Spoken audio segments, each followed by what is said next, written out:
ഈ മഴയത്ത് ബോളിയും നല്ല ചൂട് പായസവും പഴവും പപ്പടവും ഒക്കെ കിട്ടുന്ന ഒരു സ്പോട്ട് പരിചയപ്പെട്ടാലോ? വെറും 70 രൂപയ്ക്ക് നല്ല ചൂട് പായസവും ചൂട് ബോളിയും പഴവും ഒക്കെ കിട്ടുന്ന ഒരു സ്പോട്ടിലാണ് ഞാൻ ഇന്ന് നിൽക്കുന്നത്. ഈ സ്പോട്ട് എവിടാ നിങ്ങൾക്ക് ആർക്കെങ്കിലും അറിയൂ? ഇല്ലെങ്കിൽ വാ. ഇതാണ് അന്നേരം 70 രൂപയുടെ കോംബോ വരുന്നത്.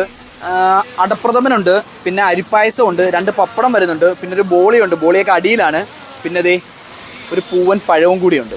നിങ്ങൾ ഈ ബോളി വാങ്ങിച്ച് കുറച്ച് അരിപ്പായസവും കുറച്ച് അടപ്രഥമനും പഴവും പപ്പടവും എല്ലാം കൂടി ഇട്ട് ഇതേപോലെ മിക്സ് ചെയ്യണം. ഇതിൻ്റെ ശരിയായുള്ളൊരു രീതി എന്ന് പറയുന്നത് ഇതാണ്. ചിങ്ങൽ നമ്മൾ കഴിക്കണ്ടേ ആണ്, ഇതാണ് യഥാർത്ഥത്തിൽ നമ്മൾ കഴിക്കേണ്ട രീതി. ഇതിൽ നമ്മൾ അറപ്പോ വിറപ്പോ ഒന്നും കാണിച്ചിട്ടൊരു കാര്യമില്ല. ഇങ്ങനെ വേണം നമ്മൾ കഴിക്കാൻ. കറക്റ്റ് ടേസ്റ്റ് കിട്ടണമെന്നുണ്ടെങ്കിൽ നമ്മൾ ഇങ്ങനെ തന്നെ കഴിക്കണം.